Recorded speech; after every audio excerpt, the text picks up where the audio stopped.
Lab former মেশিনের ক্ষেত্রে এখানে হচ্ছে আমরা ২৪টা থেকে ২৮টা ড্রোন স্লাইভারকে ফিড দিয়ে থাকি। আমরা এখানে যেমন দেখতে পাচ্ছি যে ২৮ টা স্লাইভার ফিড দেওয়া হয়েছে ড্রোন স্লাইভার। এদিকে ৭ টা এদিকে ৭ টা, এই হলো ১৪ টা আর ওপাশে ১৪ টা। ১৪ হচ্ছে ২৮।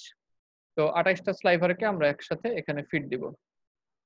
তো ফিড দেওয়ার পরে যেটা হবে এখানে হচ্ছে আ ২৮ টা স্লাইভার যখন আমরা ফিড দিব, ২৪ টাও দেওয়া যেতে পারে। তো এটাকে ২ ভাবে ফিড দিব। মানে ২ টা ভাগে ভাগ করে ফিড দিব। তো যেমন এখানে আমরা দেখতে পাচ্ছি কিছু স্লাইভার পিছনে একত্রিত হয়েছে, কিছু স্লাইভার সামনে।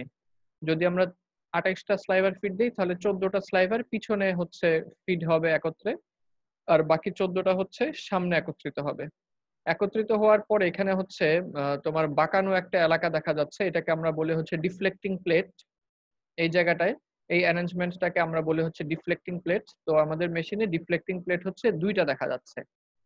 তো ২৮ টা স্লাইভারকে যদি আমরা ফিড দেই তাহলে ১৪ টা স্লাইভার হচ্ছে পিছনের ডিফ্লেক্টিং প্লেটে একত্রিত হবে। আর বাকি ১৪ টা স্লাইভার হচ্ছে সামনের ডিফ্লেক্টিং প্লেটে একত্রিত হবে। আর যদি আমরা ২৪ টা দেই তাহলে ১২ টা পিছনের ডিফ্লেক্টিং প্লেটে এবং বাকি ১২ টা হচ্ছে সামনের ডিফ্লেক্টিং প্লেটে তারা একত্রিত হবে। এবং এই ডিফ্লেক্টিং প্লেটের মধ্যে কিন্তু ড্রাফটিং জোন থাকে। তো যেহেতু ১৪ টা স্লাইভার একত্রিত হয়ে যাওয়ার পরে তারা কিন্তু আর ইন্ডিভিজুয়াল স্লাইভারের মতো থাকবে না। তারা কিন্তু শিট আকারে হচ্ছে রূপান্তরিত হবে। শিট ফর্মে তারা চলে আসবে। এই ১৪ টা স্লাইভার একত্রিত হয়ে শিট ফর্মে চলে আসে। এবং শিট ফর্মে চলে আসার পরে এই ডিফ্লেক্টিং প্লেটের ভিতরে হচ্ছে ড্রাফটিং জোন থাকে। যেমন আমরা এই ছবিটাতে যদি খেয়াল করি, এই যে এখানে ৩ টা রোলার দেখা যাচ্ছে, টপ রোলার দেখা যাচ্ছে।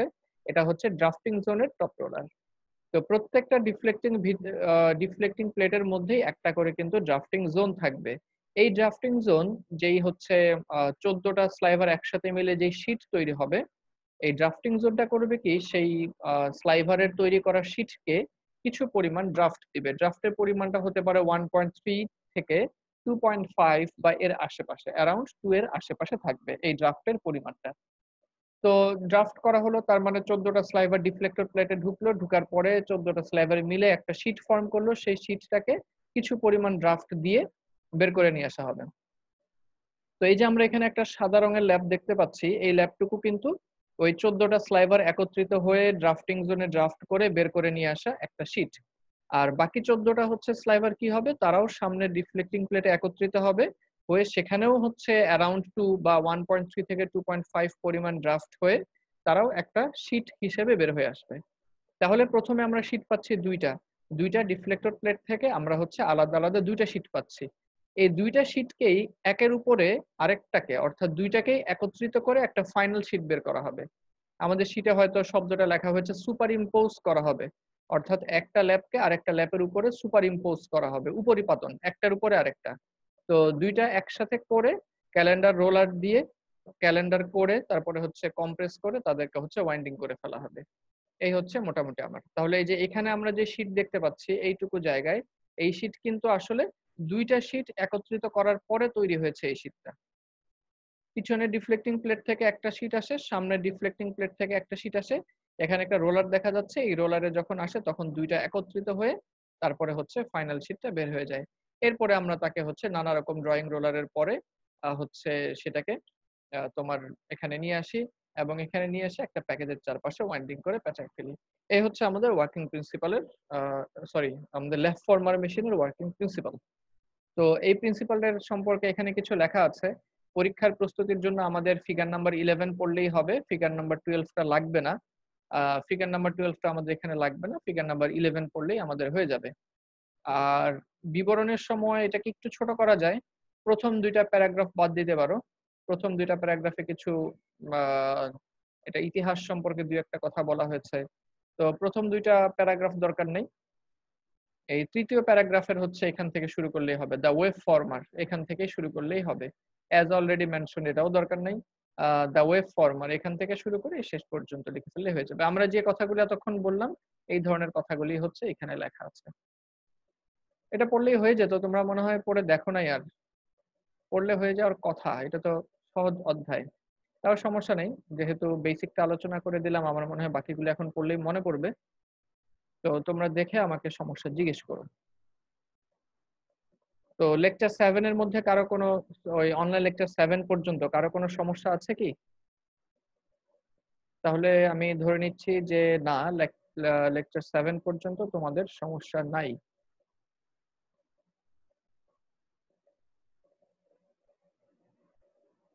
তাহলে আগামী সপ্তাহে ইনশাল্লাহ তোমাদেরকে আমি এমসিকিউ এবং হচ্ছে অ্যাসাইনমেন্টের তারিখ এবং টপিক এগুলো বলে দিব।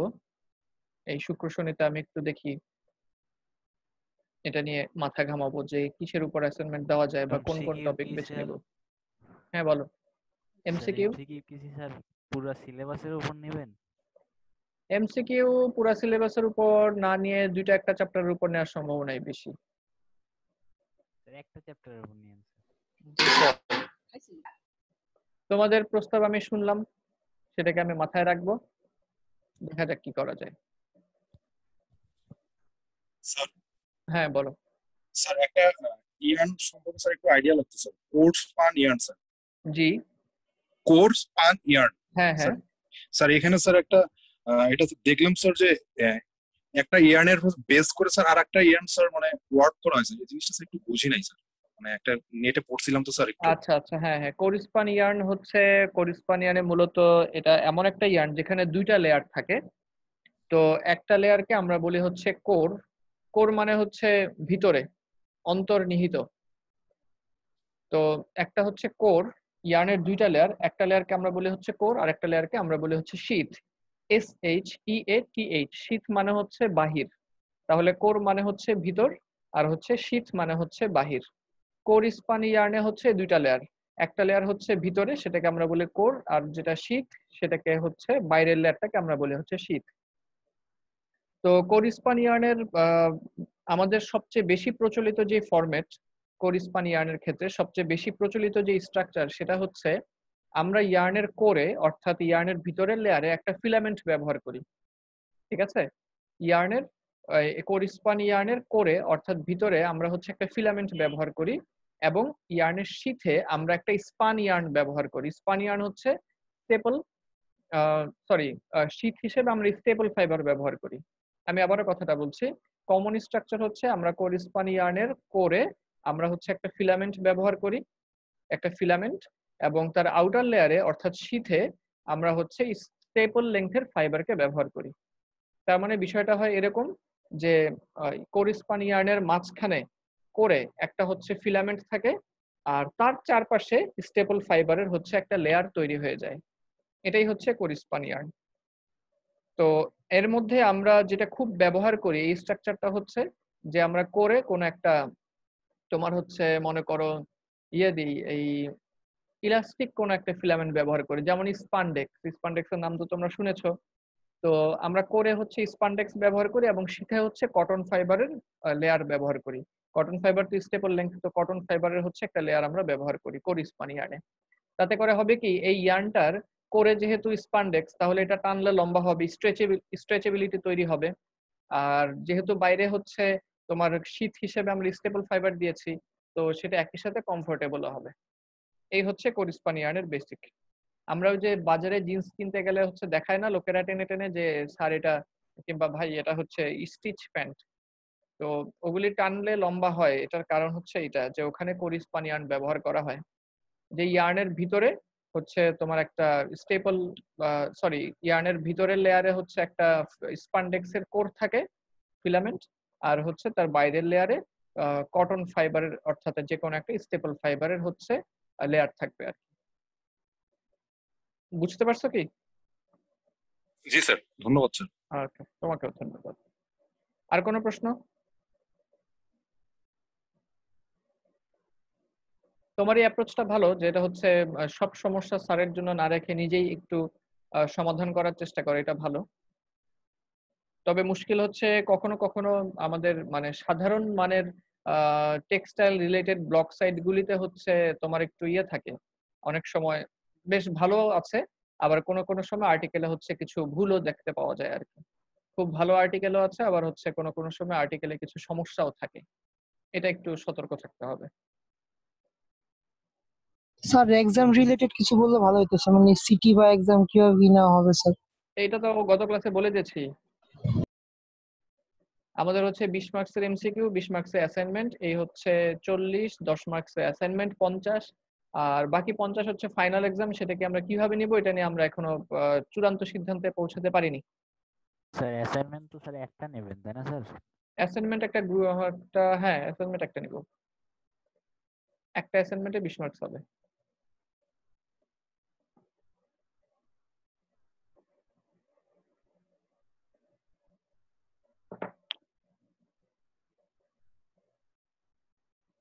আর কোনো প্রশ্ন?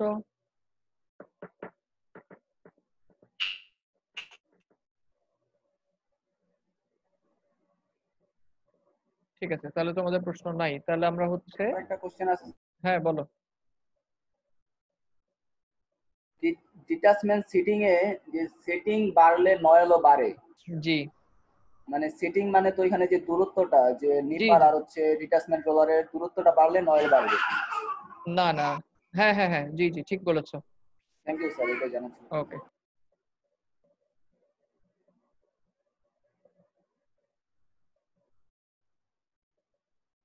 আচ্ছা তাহলে আমরা একটা কাজ করতে পারি, সেটা হচ্ছে তোমাদের যদি লেকচার 7 পর্যন্ত হয়ে গিয়ে থাকে তাহলে আমরা লেকচার 7 এর পরবর্তী একটা ভিডিও দেখতে থাকি, তাতে করে আমার কাজ কিছুটা কমবে।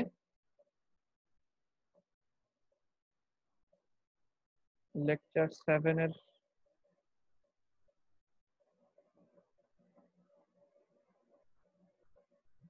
লেকচার 7 পর্যন্ত হয়ে গিয়ে থাকলে লেকচার 8 আমরা দেখতে থাকি।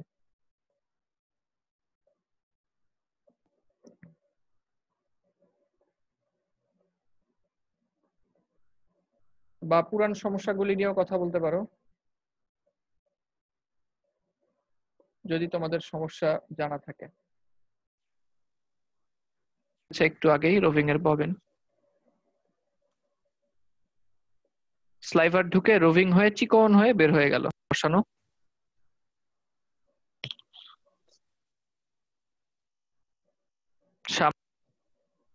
আচ্ছা, তো এটা হচ্ছে তোমাদের প্লে লিস্টের লেকচার 8।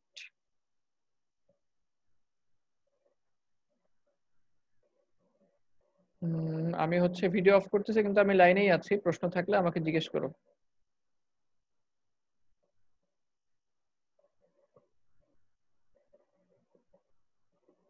স্পিডটাও একটু বাড়ায় দেই, 1.25, তাড়াতাড়ি দেখা যাবে। সামনে এসে ড্রাফট হয়ে যে রোভিং হয়ে বের হয়ে যাচ্ছে, এই চিকন চিকন রোভিং, চিকন চিকন রোভিং। একটা স্লাইভার থেকে একটা রোভিং পাওয়া যাবে।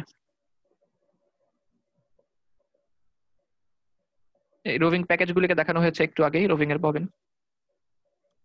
আচ্ছা, এখানে একটু বলে নেওয়া ভালো, সেটা হচ্ছে আহ, যে তোমরা সাধারণত যেটা হয় এটা, তোমাদের ক্লাসে হচ্ছে খুব একটা রেসপন্স ছিল না ক্লাসগুলিতে, সেহেতু তোমাদের ক্লাসগুলো খুব একটা ভালো হয় নাই। তো তোমরা যদি, আমার কাছে মনে হয় তোমাদের নিজেদের প্লেলিস্ট যদি তুমি না দেখো, এর চেয়ে তুমি যদি টেক্সটাইল 181 টেক্সটাইল 5 এর হচ্ছে যদি প্লেলিস্ট দেখো, তাহলে আমার মনে হয় যে তোমাদের প্লেলিস্টের চাইতে এটা ভালো হবে। কারণ পড়ানোর সময় যেটা স্বাভাবিকভাবে একটা হয়, যদি প্রশ্ন আসে, আহ, যারা হচ্ছে প্রশ্ন করে তো তাদেরকে পড়াতে খুবই, মানে মানুষ তো তো এটা আসলে কিছু করা যায় না, এটা হয়েই যায় আপনা আপনি। এটা না যে তোমাদের সাথে হচ্ছে বৈষম্য করার নিয়তে এটা হয়েছে, এরকম কিছু না। তো যেহেতু তোমরা খুবই নিষ্ক্রিয় ছিলে, কিংবা প্রশ্ন বিশেষ করো নাই, তো এই জন্য আমার পড়ানোটাও এখানে ভালো হয় নাই, এটা নিঃসংকোচে স্বীকার করে নেওয়া উচিত, বা আমি পারবো। তো এর চেয়ে 181 টেক্সটাইল 5 এর হচ্ছে প্লেলিস্টে তোমরা যদি দেখো, তাহলে আমার মনে হয় যে ওইখানে আমি কিছু কথা আরো বেশি বলেছি। তো কেউ যদি আসলে এই লেকচার গুলো খুব ভালো মতো ফলো করতে চাও, মানে ভিডিও দেখে দেখে, তাহলে তোমরা তো বোধহয় টিইএম, তো টিএম এর চাইতে আমার ওই ক্লাসগুলি হচ্ছে ভালো হয়েছে তুলনামূলক ভাবে বেশি, তো ওগুলাও দেখতে পারো। স্লাইভার ঢুকে রোভিং হয়ে চিকন হয়ে বের হয়ে গেল।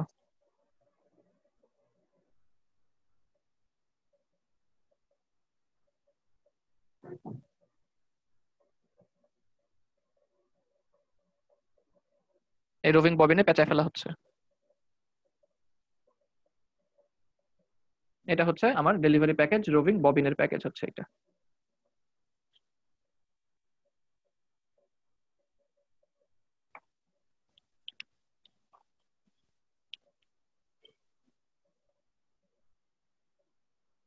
রোভ ফাইবার না স্যার? না, রোভিং রোভিং স্যার, হ্যাঁ। হচ্ছে মেশিনের সামনের দিক, আর ড্রোন স্লাইভার গুলি কিন্তু দেয়া আছে হচ্ছে ড্রোন স্লাইভার গুলি মেশিনের পিছনের দিকে। এই জন্য এখান থেকে আমরা ড্রোন স্লাইভার দেখতে পাচ্ছি না। ড্রোন স্লাইভার গুলি মেশিনের পিছনের দিকে বসানো। আচ্ছা, এই কথাটা বলে ফেলছি যে হচ্ছে স্লাইভারের ক্যান হচ্ছে ফিড ম্যাটেরিয়াল। হ্যাঁ, ফিড ম্যাটেরিয়াল হচ্ছে স্লাইভার, আর ক্যান হচ্ছে স্লাইভারের প্যাকেজের নাম, যেই যে বাক্সটার ভিতরে স্লাইভার রাখলাম। আর রোভিং ফ্রেমে ডেলিভারি ম্যাটেরিয়াল হচ্ছে রোভিং, এই হাতে যে চিকন ধরা রোভিং, আর প্যাকেজটার নাম হচ্ছে রোভিং ববিন, প্যাকেজের নাম। ববিন, ববিন বলতে রোভিং করছে। জি। কি কাজ করে একটা রোভিং ফ্রেম? মূলত তিনটা কাজ করে। প্রথমটা হচ্ছে অ্যাটেনুয়েশন অফ স্লাইভার, অর্থাৎ সে স্লাইভারকে ড্রাফট দেয়। ড্রাফট মানে নিশ্চয়ই আমাদের মনে আছে reduction of mass per unit length. সে হচ্ছে কিছু পরিমাণ ড্রাফট দেয়। তো ড্রাফট দিয়ে হচ্ছে স্লাইভারটাকে চিকন করে রোভিং এ পরিণত করে, এটা হচ্ছে তার প্রথম কাজ। দ্বিতীয় কাজ হচ্ছে ইনসারশন অফ টুইস্ট, অর্থাৎ সে সামান্য পরিমাণ টুইস্ট দিবে। আচ্ছা, আজানের একটা বিরতি নিচ্ছি আমি, আজান শেষে আবার শুরু করি।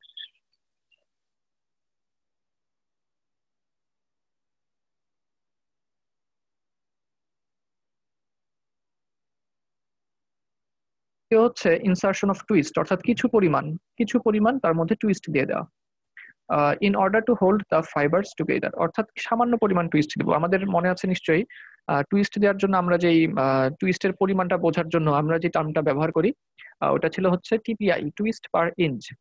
যেমন ধরা যাক অ্যাভারেজে একটা ইয়ার্নের মধ্যে টিপিআই যদি হয় অ্যারাউন্ড 20-এর আশেপাশে ইয়ার্নে, সেই জায়গায় রোভিং এর মধ্যে টিপিআই থাকে মাত্র 1-এর আশেপাশে, 0.9, 1, 1.1, 1.2 এরকম থাকে আর কি তাদের টিপিআই এর মানটা।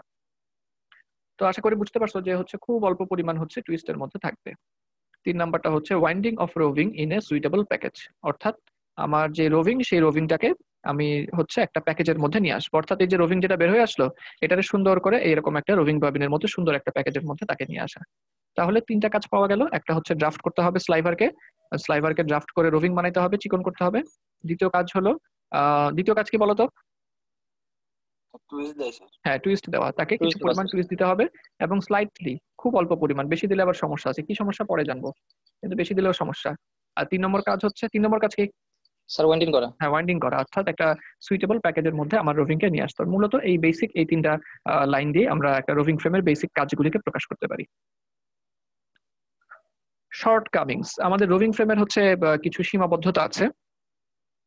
যেমন প্রথম সীমাবদ্ধতা যেটা, সেটা হচ্ছে produces irregularity in the material due to drafting, অর্থাৎ আমরা এই যে রোভিং ফ্রেমে স্লাইভার থেকে রোভিং তৈরি করার জন্য যে ড্রাফট দেওয়ার প্রয়োজন পড়ে, এই ড্রাফটের ফলে আমাদের কিন্তু ইভেননেস নষ্ট হয়। এটা কিন্তু আমাদের পুরান কথা। আমরা যদি স্পিনিং এ আমরা যত ডাবলিং করব তত ইভেননেস বাড়বে, আর যত ড্রাফটিং করব তত ইভেননেস কমবে। কিন্তু যেহেতু স্লাইভার থেকে আমাদের রোভিং এ যেতেই হচ্ছে, আমরা ড্রাফটকে কিন্তু এড়াতে পারবো না। তো ড্রাফট করলে ইরেগুলারিটি বাড়বে, এটা এড়ানোর কিছু নাই, কিছু করার নাই। তারপরে হচ্ছে increasing the production cost. Production cost আমাদের বেড়ে যাবে। কেন বেড়ে যাবে? এটা আসলে অন্যান্য স্পিনিং সিস্টেমের সাথে তুলনা করে বলা হয়েছে। আমি নিশ্চয়ই তোমাদের সাথে এটা নিয়ে আলোচনা করেছিলাম শুরুর দিকে, যে আমরা সাধারণত হচ্ছে ring spinning based spinning system নিয়ে কথা বলি। এছাড়াও এই ring frame based spinning system ছাড়াও কিন্তু আরো বেশ কিছু তোমার হচ্ছে স্পিনিং সিস্টেম আছে, যার মধ্যে খুবই জনপ্রিয় হচ্ছে রোটর স্পিনিং সিস্টেম এবং হচ্ছে এয়ার ভর্টেক্স স্পিনিং সিস্টেম। রোটরের ক্ষেত্রে অথবা এয়ার ভর্টেক্স স্পিনিং সিস্টেমের ক্ষেত্রে যেটা হয়, ড্রোন স্লাইভার থেকে আমরা যদি ইয়ার্ন কোণ পেতে চাই, তাহলে মাত্র একটা মেশিন ব্যবহার করেই ইয়ার্নের কোণ পাওয়া সম্ভব।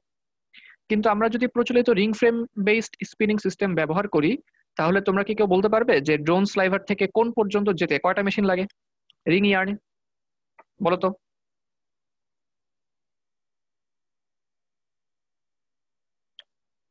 কয়টা মেশিন লাগে ড্রোন স্লাইভার থেকে কোণ পর্যন্ত যেতে? কেউ বলতে পারবে কি?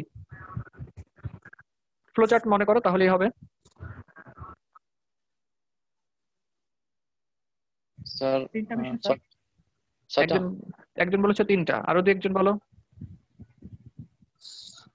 স্যার 4টা। স্যার একজন বলেছে 4টা। স্যার 6টা। 6টা? ওরে বাবা, এতগুলা! আচ্ছা, আগে রিং রোভিং ফ্রেম থেকে বোঝা গেল খুব স্লাইটলি টুইস্ট দেওয়া নাই। কারণ এই 2টা কারণ একটু ভালো মতো বুঝে নিতে হবে। প্রথমত যে কথাটা লেখা আছে যে চিন্তা করে দেখো, যদি আমরা স্লাইভার থেকে সরাসরি রোভিং বানাতে চাই, তাহলে আমাদের কিন্তু এক মেশিনেই প্রচুর পরিমাণ ড্রাফট দেওয়া লাগবে। সেটা কিরকম? ধরা যাক একটা স্লাইভারের কাউন্ট যদি হয় 0.1 এনি, এবং আমি যদি একটা ইয়ার্ন বানাতে চাই হচ্ছে 30 এনি, তাহলে আমাকে 0.1 এনি স্লাইভার থেকে শুরু করে 30 এনি ইয়ার্ন পর্যন্ত যেতে চাইলে 300 ড্রাফট দেওয়া লাগবে। 300 টাইমস, 300 গুণ চিকন করা লাগবে স্লাইভারকে। কত গুণ বলে ফেলো? 300 গুণ। হ্যাঁ, 300 গুণ চিকন করা লাগবে। এত বিশাল পরিমাণ ড্রাফট একটা মেশিনে দেওয়া, তার মানে আমি যদি তখন চাই যে রিং ফ্রেমে আমি স্লাইভার থেকে ইয়ার্ন বানায় ফেলবো, তখন আমাকে কি করতে হবে? একটা মেশিনেই অর্থাৎ রিং ফ্রেমেই এই 300 ড্রাফট দেওয়া লাগবে। শুধু তাই না, আমি তো এটা 30 এনি ইয়ার্নের কথা বললাম, তুমি যদি হচ্ছে 50 এনি ইয়ার্ন বানাতে যাও তাহলে প্রায় 500 গুণ ড্রাফট দেওয়া লাগবে। তাহলে এই যে 300 থেকে 500 এত হাই অ্যামাউন্টের ড্রাফট দেওয়া রিং ফ্রেমের পক্ষে একটা সিঙ্গেল মেশিনে এত হাই অ্যামাউন্টের ড্রাফট দেওয়াটা সম্ভব না। ঠিক আছে, এটা কমার্শিয়ালি ফ্রুটফুল হয়ে ওঠে নাই কখনো, যে একটা সিঙ্গেল মেশিনে এত বিশাল পরিমাণ ড্রাফট দেওয়া। সুতরাং আমরা কি করি? আমরা রিং ফ্রেমে এই 300 ড্রাফট দেই না, আমরা করি কি, প্রথমে রোভিং ফ্রেম ব্যবহার করি। রোভিং ফ্রেমে আমরা 0.1 এনি স্লাইভার থেকে 1 এনি রোভিং এ আসি, অর্থাৎ 10 গুণ ড্রাফট দিই। রিং ফ্রেমে গিয়ে আমরা 1 এনি ইয়ার্ন থেকে 30 এনি ইয়ার্নে চলে যাই, 1 এনি কাউন্টার রোভিং থেকে 30 এনি কাউন্টার ইয়ার্নে চলে যাই, 30 গুণ ড্রাফট দিই। অর্থাৎ 300 ড্রাফটটাকে আমরা এক মেশিনে না দিয়ে কয়টা মেশিনে দিচ্ছি তখন? দুইটা মেশিনে। হ্যাঁ, দুইটা মেশিনে দিচ্ছি। কিছু 10 ড্রাফট দিচ্ছি রোভিং ফ্রেমে, 30 ড্রাফট দিচ্ছি হচ্ছে রিং ফ্রেম। এইভাবে, এই জন্য আমাদের রোভিং ফ্রেম দরকার। এটা একটা কারণ। দ্বিতীয় কারণটা আরো চমৎকার। দ্বিতীয় কারণটা হচ্ছে, দেখো, যদি আমরা চিন্তা করি ড্রোন স্লাইভারকে আমরা রিং ফ্রেমে ফিট দিব, তাহলে ঘটনাটা কেমন হয়? বোঝার সুবিধার জন্য আমি তোমাদেরকে এখানে একটা রিং ফ্রেমের ছবি দিয়ে রেখেছি, ডান দিকেই রিং ফ্রেমের ছবি। এখানে হচ্ছে রিং ফ্রেমের ডেলিভারি প্যাকেজ, যেটা রিং ববিন। এই রিং ববিন গুলা দেখো, এই যে ছোট ছোট রিং ববিন দেখা যাচ্ছে এখানে, হ্যাঁ, এক মাথা থেকে ওই দূরে অনেকগুলা চলে গেছে। রিং ফ্রেম কিন্তু বিশাল লম্বা একটা মেশিন। তো এক একটা রিং ফ্রেমের মধ্যে এরকম একটা, দুইটা, তিনটা করে 1000, 1200, 1800 পর্যন্ত রিং ববিন থাকতে পারে। বোঝা গেছে কি? আমাদের ল্যাবের রিং ফ্রেমে আমরা হচ্ছে রিং ববিন রাখতে পারি 6টা, আর কমার্শিয়াল মেশিনে হচ্ছে 1000, 1200, 1800 হতে পারে। মনে করো কমপক্ষে তুমি না হয় 1000ই ধরলা, কম করে ধরলে 1000 ধরলা। তাহলে আমরা এই 1000টা রিং ববিন যদি পেতে চাই, তাহলে রোভিং ববিন কয়টা লাগবে বলো তো? 1000 রিং ববিন পাওয়ার জন্য রোভিং ববিন কয়টা লাগবে? 500, সরি 1000ই লাগবে। আমরা একটা রোভিং থেকে একটা ইয়ার্ন বানাই। কয়টা রোভিং থেকে কয়টা ইয়ার্ন বানাই? স্যার 1000 লাগবে স্যার। হ্যাঁ, 1000ই লাগবে। আমরা একটা রোভিং থেকে একটা ইয়ার্ন বানাই। এখন খেয়াল করে দেখো, বর্তমানে রিং ফ্রেমে এই যে রিং ববিন নিচে, আর রোভিং ববিন কোথায় দেওয়া আছে দেখো তো? রোভিং ববিন কোথায় আছে? ফ্লোরে? ফ্লোর স্পেস দখল করা? কোথায় আছে? হ্যাঁ, মেশিনের উপরে। তার মানে এইটা যদি 1000 রিং ববিন লাগে আমার, তাহলে 1000 রিং ববিনের জন্য প্রয়োজনীয় 1000টা রোভিং ববিন তারা কিন্তু মোটেও ফ্লোর স্পেস দখল করে নাই, তারা কিন্তু মাথার উপরে। বোঝা যাচ্ছে? তাহলে এটা কিন্তু একটা সুবিধা যে ফিট প্যাকেজ কোনো ফ্লোর স্পেস দখল করে না, তারা মাথার উপরে আছে। এখন তুমি যদি চিন্তা করো, এই যে 1000 রিং ববিন পাওয়ার জন্য তুমি যদি সরাসরি ড্রোন স্লাইভারকে ফিড ম্যাটেরিয়াল হিসেবে ব্যবহার করো, তাহলে 1000 রিং ববিন পেতে চাইলে কতগুলা ড্রোন স্লাইভার লাগবে, ফিড দেওয়া লাগবে? 1000। এখন তুমি তাহলে চিন্তা করে দেখো, একটা স্লাইভারের ক্যানের ওয়েট যদি হয় মনে করো 26 কেজি বা 25 কেজি, তাহলে এই 25 কেজি ওজনের স্লাইভারকে কি মাথার উপরে রেখে দেওয়া সম্ভব ফ্লোর স্পেস ব্যবহার না করে? না, মোটেও কিন্তু সম্ভব না। তার স্লাইভারের ক্যান তো বড় জিনিস, সেটাকে কেমনে মাথার উপরে উঠাইবা? সুতরাং তোমাকে বাধ্য হয়ে তখন ড্রোন স্লাইভারের ক্যানকে ফ্লোরেই রাখতে হবে। একটা মেশিনে যদি 1000 রিং ববিন থাকে, তো একটা মাঝারি সাইজের হচ্ছে স্পিনিং মিলে এরকম 50,000 রিং ববিন একসাথে নেওয়ার আছে। কত হাজার? কত হাজার বললাম? হ্যাঁ, 50,000। তাহলে তুমি এখন খেয়াল করো, 50,000 রিং ববিনের জন্য কতগুলা ড্রোন স্লাইভারের ক্যান লাগবে? 50,000 ড্রোন স্লাইভারের ক্যান লাগবে। তুমি চিন্তা করে দেখো তো, 50,000 ড্রোন স্লাইভারের ক্যানকে আবার তুমি মাথার উপরে রাখতে পারতেছো না, এটারে ফ্লোর স্পেসে রাখতে হবে। তাহলে 50,000 ক্যান তুমি যদি হচ্ছে এই ফ্লোরে রাখো, ফ্লোরে মানুষই ঢুকতে পারবে না, প্রোডাকশন চালানো তো দূরের কথা। বোঝা গেছে? সুতরাং আমরা এই জন্য এই কথাটা লিখছি, draw frame cans are not suitable as a fit package to ring frame. দেখো তো কথাটা এখন মাথায় আসলো কিনা? আমরা কথাটাকে মোটামুটি কয়েক মিনিট ধরে ব্যাখ্যা করার চেষ্টা করলাম যে আসলে সমস্যাটা কোথায়। লাইনটা বোঝা গেছে? 2 নাম্বার পয়েন্ট।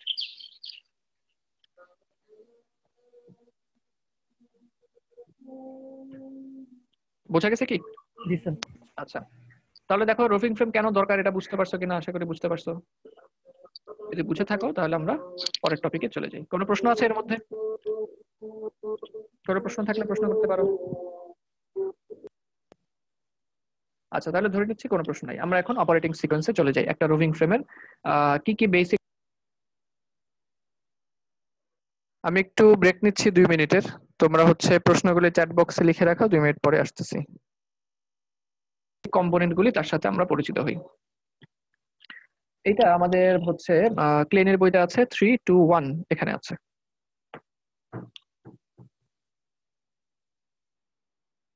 আমি 1-2 মিনিট একটা ব্রেক নিচ্ছি।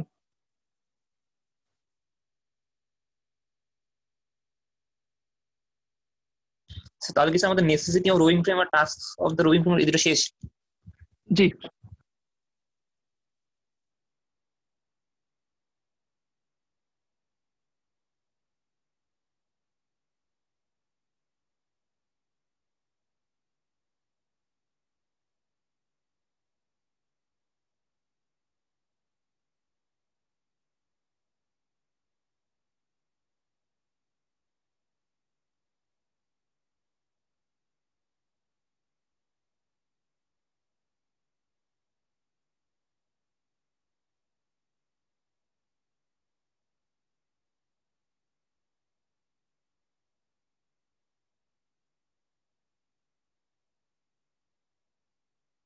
ক্লাসের শুরুতেই আমরা হচ্ছে যে ভিডিওটাতে দেখেছি ওখানে ছিল যে আমরা রোভিং ফ্রেমের ক্ষেত্রে যে ফিট প্যাকেজ অর্থাৎ ড্রোন স্লাইভারের ক্যান, ওই ড্রোন স্লাইভারের ক্যানগুলিকে রাখি আমরা মেশিনের পিছনে। ঠিক আছে, মূল মেশিন থাকে সামনে আর মেশিনের পিছনে হচ্ছে আমরা স্লাইভারের ক্যানগুলিকে রাখি। তো স্লাইভারের ক্যানগুলিকে আমরা যেখানে রাখি তাহলে সেটাই হবে আমাদের ক্রিল। ঠিক আছে, আচ্ছা বলো তো এই নিটিং মেশিনে ক্রিল বলতে কোন অংশটাকে বোঝানো হয়? নিটিং মেশিনে ক্রিল বলতে কি বুঝি? স্যার যেখানে ইয়ার্নগুলো রাখা হয়। হ্যাঁ, যেখানে ইয়ার্নের প্যাকেজগুলি রাখা হয়। আসলে কিন্তু ক্রিল বলতে যেখানে ইয়ার্ন রাখা হয় ওইটা না, বরঞ্চ আসলে ক্রিল হচ্ছে যেখানে ফিড ম্যাটেরিয়ালগুলিকে রাখা হয়। তো নিটিং মেশিনে যেহেতু ফিড ম্যাটেরিয়াল ইয়ার্নের কোন, তাই নিটিং মেশিনের জন্য এটা প্রযোজ্য যে যেখানে ইয়ার্নের কোন রাখি সেটা হচ্ছে ক্রিল। আর রোভিং ফ্রেমে যেহেতু ফিড ম্যাটেরিয়াল হচ্ছে ড্রোন স্লাইভার, তাই এখানে ড্রোন স্লাইভার যেখানে রাখি ওইটাই কিন্তু আমাদের হচ্ছে ক্রিল হবে। আশা করি বোঝাতে পারছি ক্রিল কাকে বলে। নাম্বার 2 হচ্ছে মোটর ড্রিভেন ট্রান্সপোর্ট রোলার। এটাও তোমরা দেখে আসছো। তারপর আবার দেখি, এই যে মেশিনের পিছনে এই যে এই রোলারটা দেখা যাচ্ছে, যে এই রোলারটা দেখতে পাচ্ছ কি ডিসপ্লেতে? দেখতে পাচ্ছ? এটা আর হচ্ছে পিছনের রোলারটা। এই রোলারটাকে দেখবা তারা নিজেরাও ঘুরে, অর্থাৎ যখন এদের কাজ হচ্ছে ট্রান্সপোর্ট করা, স্লাইভারটাকে হচ্ছে সামনের দিকে পৌঁছে দেওয়া। হ্যাঁ, স্লাইভারটাকে সামনের দিকে পৌঁছে দেওয়া। তো স্লাইভারটাকে সামনের দিকে পৌঁছে দেওয়ার জন্য এই রোলারগুলি তারা নিজেরাও মুভ করে। এই জন্য এদেরকে বলা হয় মোটর ড্রিভেন অর্থাৎ মোটর চালিত ট্রান্সপোর্ট রোলার। এরা স্থির না, এরা চালু আছে, দেখো। ঠিক আছে, খেয়াল করছো? হ্যাঁ,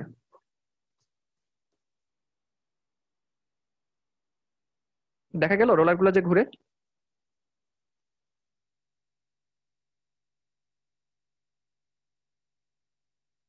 রেসপন্স করতে হবে। আমি বলেছি দেখা গেল, তারপরে তোমাকে বলতে হবে জি স্যার দেখেছি, অথবা যদি না জি স্যার দেখেছি।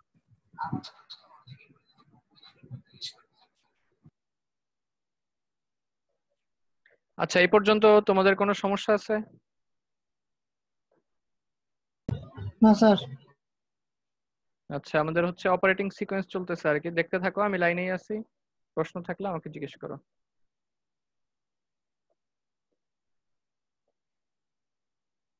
না দেখে থাকো তাহলে বলবা স্যার দেখি নাই কিংবা বুঝি নাই, এরকম। আমি কি আবার দেখাবো? মোটর ড্রিভেন মানে হচ্ছে চালিত।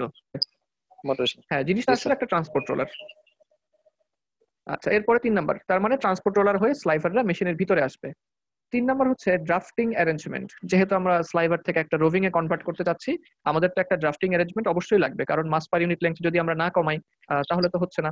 তো আমাদের একটা কিন্তু হচ্ছে এখানে তোমার হচ্ছে ড্রাফটিং অ্যারেঞ্জমেন্ট লাগবে যেন স্লাইভারটাকে রোভিং এ কনভার্ট করতে পারি। ভিডিওতে কিন্তু বোঝা যায়, যেমন এই যে ভিডিওটা আমরা দেখলাম,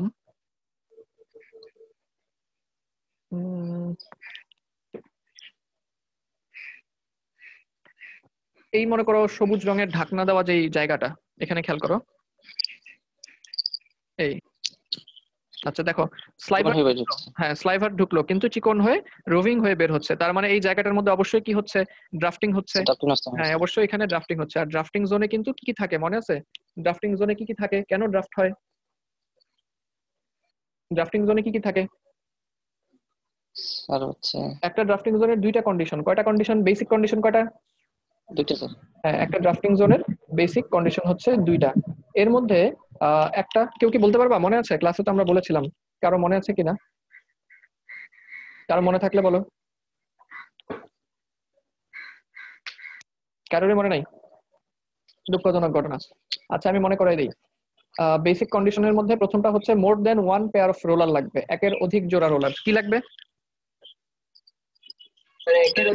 হ্যাঁ, একের অধিক জোড়া রোলার লাগবে, অর্থাৎ 2 জোড়া বা 3 জোড়া রোলার লাগবে, এরকম কমপক্ষে 2 জোড়া লাগবেই। দ্বিতীয় কন্ডিশন হলো প্রত্যেক জোড়া তার পিছনের জোড়ার চাইতে জোরে ঘুরবে। মনে থাকবে?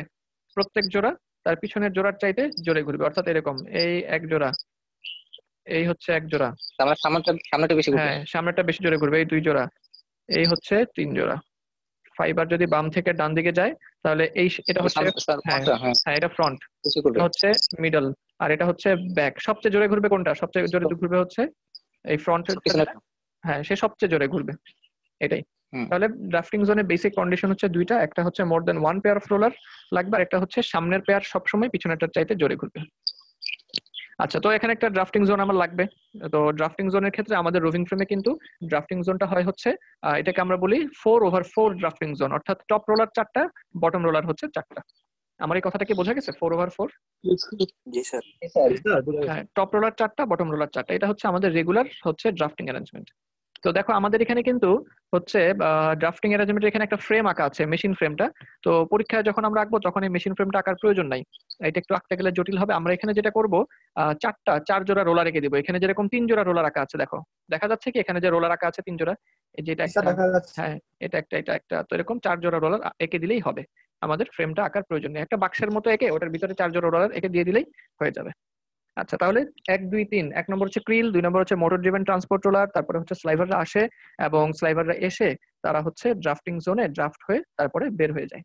আচ্ছা, বের হয়ে 5 নাম্বার পয়েন্টে আমি পরে আসতেছি। বের হয়ে তারা কোথায় যায়?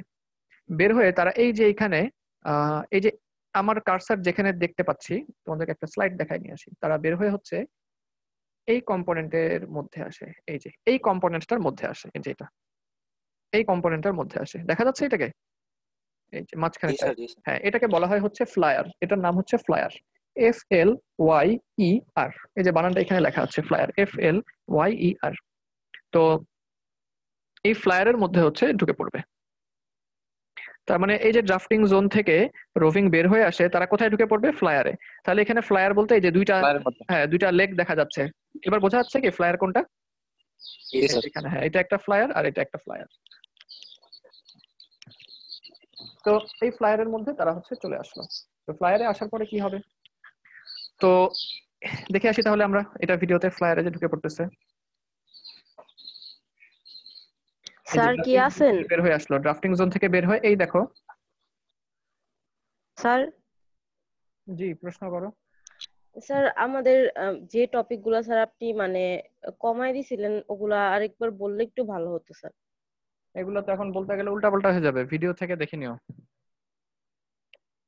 সেটাই হচ্ছে ভালো হবে। কারণ পুরোপুরি আমার হয়তো মনে নাই, কোনটা বলতে গিয়ে আরেকটা বলে ফেলবো, পরে সেখান থেকে প্রশ্ন চলে আসলে মুশকিল। আপাতত এখান থেকে যেটা দেখতেছো, এখান থেকে প্রশ্ন আসলে আমাকে জিজ্ঞেস করো। আর চ্যাপ্টারের শেষে বুঝবা কিভাবে যে কোন ভিডিওতে বলছি? তুমি তো ভিডিও দেখলেই বুঝবা যে এটা চ্যাপ্টারের শুরু না শেষ। সব ক্ষেত্রে আমি বলছি হচ্ছে একদম চ্যাপ্টারের শেষ যে লেকচার, চ্যাপ্টার শেষ করার পরে আমি বলছি।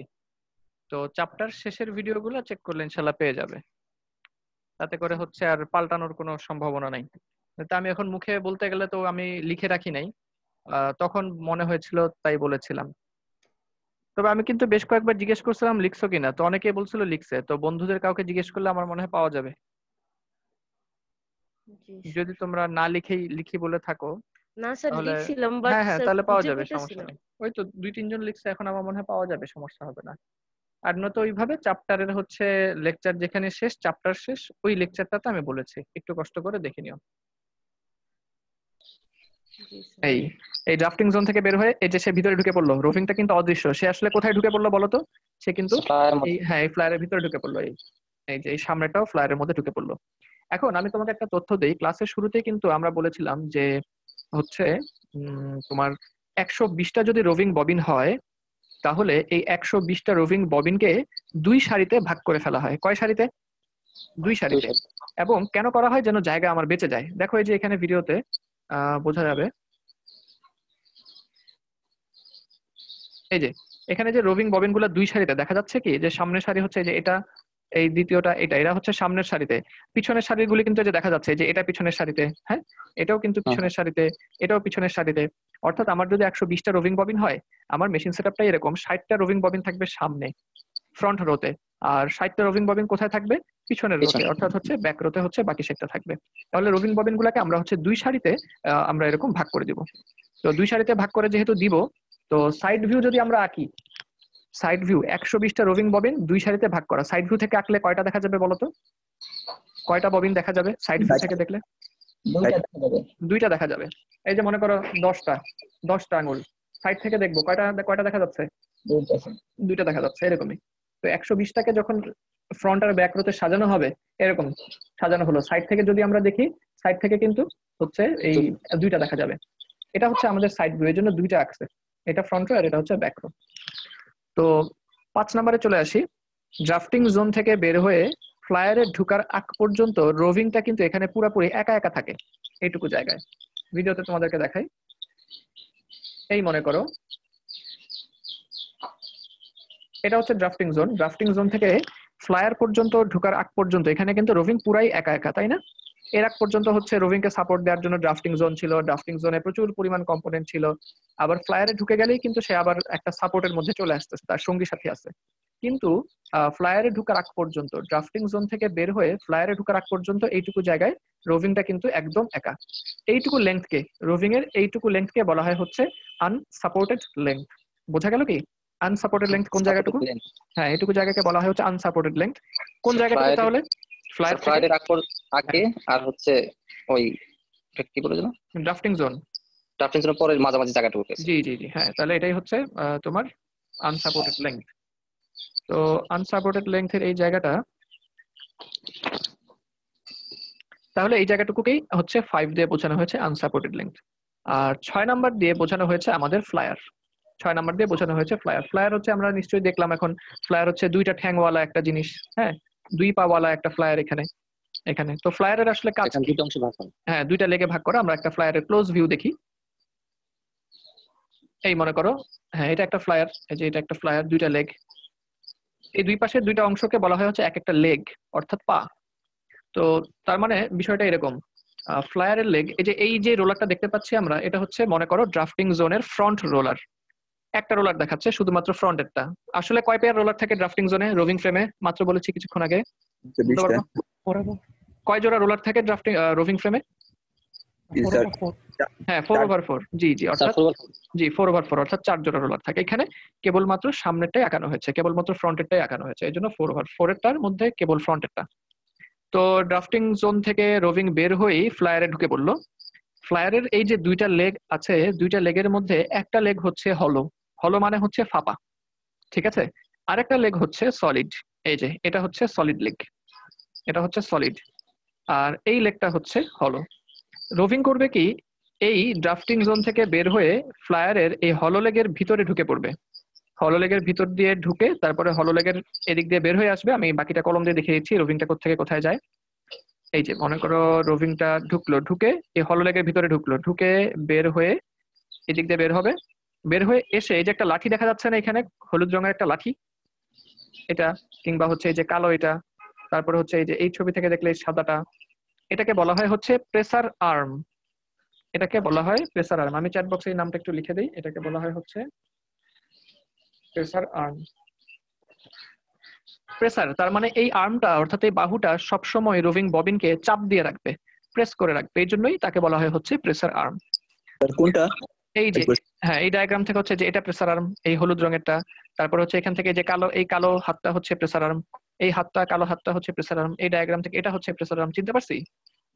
হ্যাঁ এটা হচ্ছে প্রেসার আর্ম। তো যেটা বলছিলাম, হলো লেগের ভিতরে রোভিং ঢুকলো, ঢুকে তাকে আমরা করবো কি ম্যানুয়ালি প্রথমে এই কাজটা করতে হবে, প্রেসার আর্মের উপর দিয়ে নিচে দিয়ে উপর দিয়ে নিয়ে এসে এদিকে দেওয়া লাগবে। এই যে এই উপর দিয়ে নিচে দিয়ে উপর দিয়ে নিচে দিয়ে নিয়ে এসে এভাবে দিয়ে দেওয়া লাগবে। বোঝা গেছে? কিভাবে রোভিংটাকে আমরা পেঁচাবো? তাহলে রোভিংটা ড্রাফটিং জোন থেকে বের হয়ে কোথায় ঢুকবে বলো? বের হয়ে স্যার দুইটা অংশে থাকবে, একটা হলো হলো লেগ। হলো লেগ আর একটা স্যার হ্যাঁ সলিড লেগ তো সলিড লেগ মানে কি ওখানে কোনো ফাঁকা জায়গা নেই, তাহলে কি সলিড লেগে ঢুকতে পারবে? সলিড লেগে কি ঢুকতে পারবে? সলিড লেগ মানে তো কোনো ফাঁকা জায়গা নেই, ঢুকবে কোথায়? হলো লেগে। হলো লেগ মানে কি? হলো লেগে ঢুকবে স্যার। জি হলো লেগে ঢুকে তারপরে এটা প্রেসার আর্মের উপর দিয়ে প্যাচ দিয়ে তাকে নিয়ে এসে প্যাকেজের গায়ে জড়ায় দেওয়া হবে, একটু চাপ দিয়ে দেওয়া হয় হাতে, কিংবা হচ্ছে ম্যানুয়ালি প্যাকেজটার চারপাশে দুই একটা প্যাচ দিয়ে দেওয়া হয় যেন সে লেগে থাকতে পারে। তো এখন হলো লেগের ভিতর দিয়ে কেন আমি লুকিয়ে লুকিয়ে নিয়ে আসলাম, এটার কারণটা হচ্ছে এই যে ফ্লায়ারটা আমরা দেখতে পাচ্ছি এই ফ্লায়ারের আরপিএম হচ্ছে অ্যারাউন্ড 1200। কত? 1200। হ্যাঁ 1200 এই ফ্লায়ার যদি বিশাল সাইজের ফ্লায়ার সে যদি 1200 আরপিএম এ ঘুরে তাহলে কিন্তু তার চারপাশে প্রচন্ড একটা এয়ার কারেন্ট তৈরি হবে, অর্থাৎ বাতাসের প্রবাহ তৈরি হবে। এই প্রবাহে রোভিংটাকে যদি আমি না লুকায় নিয়ে আসতাম তাহলে কিন্তু এই এয়ার কারেন্টের কারণে রোভিংটা হচ্ছে তোমার ছিঁড়ে যেতে পারতো। কথা কি বোঝা গেছে? এয়ার কারেন্টের ফলে রোভিংটা ছিঁড়ে যেতে পারতো, এই জন্য রোভিংটা আমি এরকম ফ্লায়ারের ভিতর দিয়ে লুকায় লুকায় নিয়ে আসলাম, যার ফলে সে এই এয়ার কারেন্ট থেকে বেঁচে গেল। কথা কি বোঝা গেল যে কেন আমার হলো লেগ দরকার? জি স্যার। আচ্ছা তাহলে এবার বলো তো সলিড লেগের কাজটা কি? সলিড লেগের তো কোনো কাজ নাই, ওরে কেন রাখলাম বলো তো? স্যার ঠান্ডা করার জন্য। না, সলিড লেগকে রাখছি হচ্ছে ব্যালেন্সিং এর জন্য। হলো লেগ তো একলা একলা ঘুরলে মুশকিল, তো এই সলিড লেগটাকে আমরা রাখছি হচ্ছে ব্যালেন্সিং এর জন্য, ব্যালেন্স করার জন্য হচ্ছে তাকে রাখছি। এইটুক পর্যন্ত কথা বোঝা গেছে? জি স্যার। হ্যাঁ কোনো প্রশ্ন থাকলে করো, আর না থাকলে Yes, sir. হচ্ছে আমরা মিটিংটা আজকে শেষ করছি। আমাকে আগামী ক্লাসে মনে করিয়ে দিও যে স্যার আমরা এই যে অপারেটিং সিকোয়েন্স পড়ছিলাম সেইখানে এই অপারেটিং সিকোয়েন্সের মধ্যে আমরা 6 পর্যন্ত আসছি, ফ্লায়ার পর্যন্ত আসছি, আমাকে এটা মনে করায় দিও। বাকিটা জবাবটা দিয়ে দিবেন। না, অ্যাটেন্ডেন্স যারা যারা চ্যাট বক্সে লিখো, প্রতিদিন ফ্রি অফার দিলে তো মুশকিল। ঠিক আছে। যারা যারা আছো আইডিটা চ্যাট বক্সে লিখে দাও, আমি চ্যাট বক্স থেকে নিয়ে নিচ্ছি।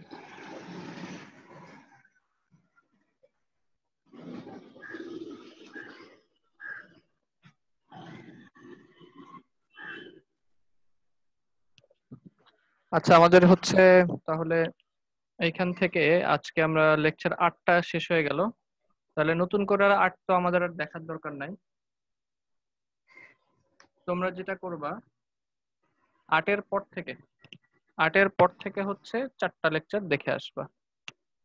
8 এর পর থেকে হচ্ছে অনলাইন লেকচার 9, তারপরে হচ্ছে অনলাইন লেকচার 10, তারপরে হচ্ছে এই যে অনলাইন লেকচার এই যে এটা 4, 6 এই পর্যন্ত। 8 এর পর থেকে এই 4টা দেখে আসবা। আচ্ছা স্যার। দেখে আসবে এবং হচ্ছে তোমাদের সমস্যাগুলি নিয়ে তখন আমরা কথা বলবো। স্যার ভাইবার ডেট কি নেক্সট দিন দিবেন? কোনটা স্যার ভাইবা আর এই যে সিটির কথা বললেন যে স্যার, কেন আমি বলছি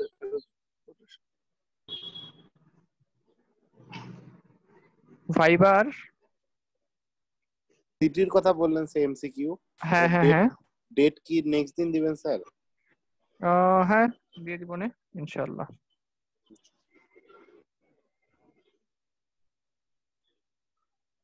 ঠিক আছে তাহলে হচ্ছে আর কোনো প্রশ্ন না থাকলে তোমরা ইয়ে করতে পারো, লিভ করতে পারো। স্যার অ্যাটেন্ডেন্সে কি কোনো মার্ক থাকবে স্যার? কিসের এই এই যে অ্যাটেন্ডেন্সে তো এমনিতে 10 মার্কস আছেই। মানে অ্যাটেন্ডেন্স যারা স্যার যারা অ্যাটেন্ড করতে পারেনি তাদের? বুঝি নাই আমি, আর একটু বুঝাই বলো তো। মানে স্যার অ্যাটেন্ডেন্স স্যার আগে যেরকম আমরা 90% থাকলে স্যার 10 পাইতাম স্যার, হ্যাঁ এইবারও কি স্যার সেম রুলস? হ্যাঁ আচ্ছা কিন্তু এই করোনাকালীন অ্যাটেন্ডেন্স সবাই পাইবে আর কি। ঠিক আছে, অ্যাটেন্ডেন্স আগের মধ্যে 10 মার্কস থাকবে।